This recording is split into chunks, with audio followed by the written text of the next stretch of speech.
Hello friends, my name is Neeraj. Recently जो FAA का 2.0 exam हुआ था, आई हैव क्लियर्ड दैट।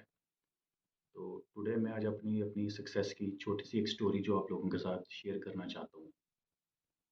मैंने अपनी ग्रेजुएशन कंप्लीट की थी 2015 के अराउंड, और उसके बाद बीएड कंप्लीट की, एंड देन आफ्टर दैट मैंने अपनी एमएससी कंप्लीट की थी 2018 में। फिर उसके बाद एक स्कूल में मैंने प्राइवेट जॉब भी की थी, लेकिन उसके बाद जब 2020 में गवर्नमेंट जॉब्स के फॉर्म निकलना शुरू हुए, तो मैंने पंचायत अकाउंट असिस्टेंट की तैयारी शुरू कर दी उस टाइम पे। लेकिन अनफॉर्चुनेटली वो एग्ज़ाम मैंने फ्यू नंबर्स के साथ मिस आउट कर दिया। उसके बाद जो दोबारा से FAA के फॉर्म निकले, मैंने उसकी प्रेपरेशन स्टार्ट कर दी। इन बीच प्रेपरेशन के बिटवीन में मेरा जो सबसे पहले एग्ज़ाम मैंने क्वालिफाई किया था वो था क्लास फोर्थ का। लेकिन कुछ ऐसे सर्कमस्टांसिस थे जो मैं जॉइन नहीं कर सका। उसके बाद मैंने अपनी जर्नी स्टार्ट की थी FAA की 1.0 से लेकर F1, लेकिन वो एग्ज़ाम भी मैं क्वालिफ़ाई कर गया था। फिर उसके बाद जो मेरा सेकंड एग्ज़ाम क्वालिफ़ाई था वो था JKPSI 1.2। 2022 में ये दोनों एग्ज़ाम्स मैंने क्वालिफ़ाई किए, बट ड्यू टू कुछ सर्कमस्टांसेस ऐसे बन गए कि गवर्नमेंट ने वो दोनों एग्ज़ाम्स कैंसिल कर दिए। लेकिन मैंने फिर भी अपनी प्रिपरेशन जो थी वो कंटिन्यू रखी, और अपनी जर्नी जो स्ट्रगल की थी वो मेरी साथ-साथ चलती गई। इन 2023 फिर से जब एग्ज़ाम्स का रिज़ल्ट आया, मैंने JKPSI 2.0 एग्ज़ाम फिर से क्लियर किया। और उसके बाद लेकिन जर्नी ये यहाँ तक रुकी नहीं थी, क्योंकि जो मैं प्रायोरिटाइज़ कर रहा FAA एग्ज़ाम के लिए, जिसके लिए मैंने प्रिपरेशन शुरू की थी, वो अब रिज़ल्ट 28 जैन को एग्ज़ाम हुआ, एंड फाइनली वो एग्ज़ाम मैंने क्वालिफ़ाई किया। तो ये छोटी सी जर्नी है, इस जर्नी के बीच में टाइम जो था वो 4 ईयर्स का था, लेकिन हार्ड वर्क और पेशेंस मेरे जो सक्सेस के लिए वो मेन की बने हुए थे।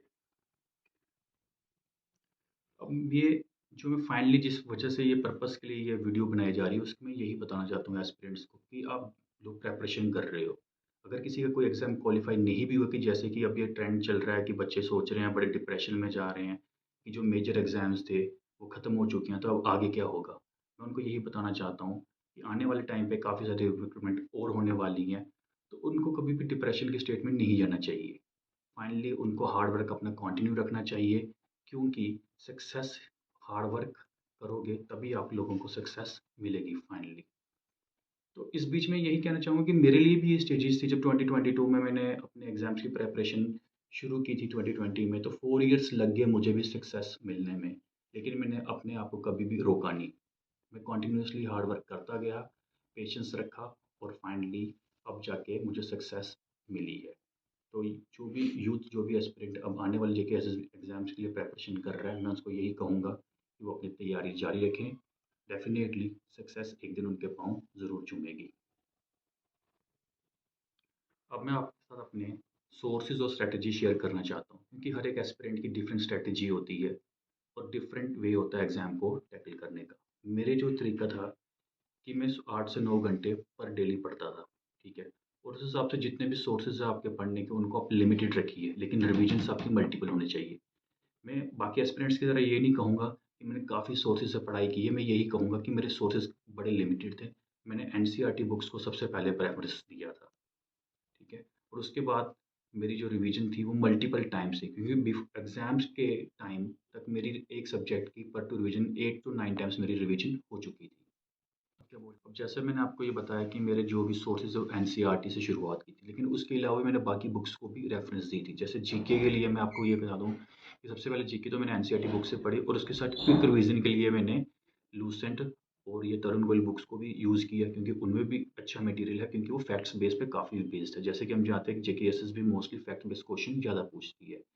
उसके लिए साइंस के लिए मैंने NCERT 9th एंड 10th की बुक्स पढ़ी, प्लस उसके साथ जो लूसेंट की साइंस थी मैंने उसको भी इंक्लूड किया।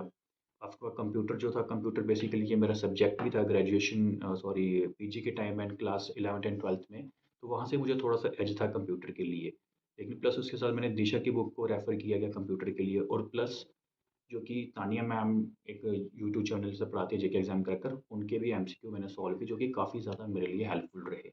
इंग्लिश के मैं कहूँगा मैंने नीतू सिंह बुक को रेफ़र किया था पढ़ने के लिए, काफ़ी पॉइंट, और स्टैट्स के लिए मैंने मतलब ट्यूटोरियल की वीडियोज़ को देखा था, और उसके साथ जो एनसीईआरटी बुक्स थी 9th-10th की, उसको भी मैंने रेफ़र किया, जहाँ से मैंने नोट्स बनाए थे फाइनली। और अकाउंटेंसी के लिए मैं आपको यही कहूँगा कि मैंने सबसे पहले जब अकाउंटेंसी स्टार्ट की, मैंने किरण सर की वीडियोज़ को फर्स्ट प्रेफरेंस दी थी।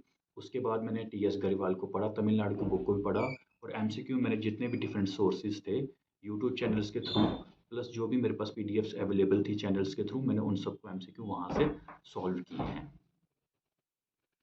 सबसे पहले तो मैं ये बताना चाहता हूँ कि जब मेरी जर्नी स्टार्ट हुई थी तो इसमें बहुत सारे अप्स एंड डाउन्स मैंने भी देखे। सबसे पहले कोविड का पीरियड था, और उसके बाद जेके पे जब जेकेएससी एग्ज़ाम ने मेरे दोनों एग्ज़ाम्स को कैंसिल कर दिया तो बड़ा ज़्यादा डीमोटिवेट मैं हुआ। लेकिन फिर भी मैं बुक क्लब लाइब्रेरी में पढ़ता था। वहाँ पे मेरे फ्रेंड्स थे, कुछ मेरे से सीनियर्स थे जिन्होंने हमेशा से मुझे मोटिवेट किया था। उनकी मोटिवेशन की वजह से मैंने अपनी प्रिपरेशन स्टार्ट की। और इस जर्नी में मैं ये भी कहूँगा कि बहुत सारे लोग जो आपके बारे में बातें करेंगे, आपको इस तरह से बोलेंगे कि नेगेटिव थॉट आपके दिमाग में आएँगे कि ये नहीं कर पाएगा, इससे नहीं होगा कभी भी। मैं आपको ये बताना चाहता हूँ कि मेरे साथ भी ऐसा होता है, क्योंकि हर एक एस्पिरेंट के साथ ऐसा होता है। मुझे भी काफ़ी बोला जाता है कि ये नहीं कर पाएगा, अब एज भी हो रही है इसकी, ये कहाँ कर पाएगा। लेकिन मैंने अपनी प्रिपरेशन फिर भी कंटिन्यू रखी। मैंने खुद पे अपनी मेहनत के ऊपर, और जो मेरे फ्रेंड्स ने मुझे मोटिवेशन दी, और उस ऊपर वाले के ऊपर, भगवान के ऊपर भरोसा रखा, और फाइनली जो चीज़ मुझे चाहिए थी वो मुझे मिल गई। मैं अब यूथ से यही कहूँगा कि अब सबके साथ यही होता है, हर एक यूथ के साथ होता है, हर एक एस्पिरेंट के साथ होता है कि उसे सोसाइटियल प्रेशर भी उसके ऊपर पड़ता है, उसके पेरेंट का प्रेशर भी उस पे पड़ता है। तो उसे कभी भी इन सब चीज़ों को अपने ऊपर हावी नहीं होने देना चाहिए, ठीक है? वो चुपचाप करके अपनी प्रिपरेशन करते जाओ, ठीक है? एक दिन ऐसा ज़रूर आएगा जिस दिन आप अपना सपना पूरा करोगे।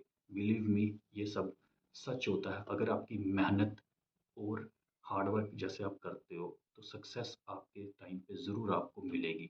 थोड़ा बहुत ऊपर नीचे हो सकता है, क्योंकि ऊपर वाले के घर में देर है अंधेर नहीं। फाइनली आपको सक्सेस ज़रूर मिलेगी, बस आपको अपना हार्ड वर्क नहीं छोड़ना है। और जितने भी नेगेटिव लोग हैं उन सबको आपको अपनी लाइफ से बाहर कर देना है, क्योंकि आपकी जर्नी में किसी भी नेगेटिव पर्सन की एंट्री नहीं होनी चाहिए।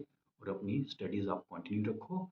जैसे कि मैं अपने बुक क्लब लाइब्रेरी में, जैसे मैंने आपको बताया, तो मैं यहाँ पे आके पढ़ता था। डेली सुबह मेरे 8 से 9 घंटे मैंने इस लाइब्रेरी में अपना टाइम दिया है, डिवोट किया है, और इस लाइब्रेरी ने मुझे वैसा मेरा रिजल्ट भी दिया है।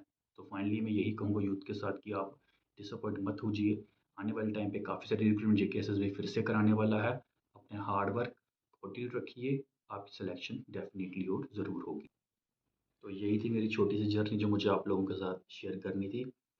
मैं यही कहूँगा कि आने वाले टाइम पे काफ़ी सारे एग्ज़ाम्स आ रहे हैं, अपनी प्रिपरेशन कंटिन्यू रखिए, हार्ड वर्क करते जाइए, आपको सक्सेस ज़रूर मिलेगी।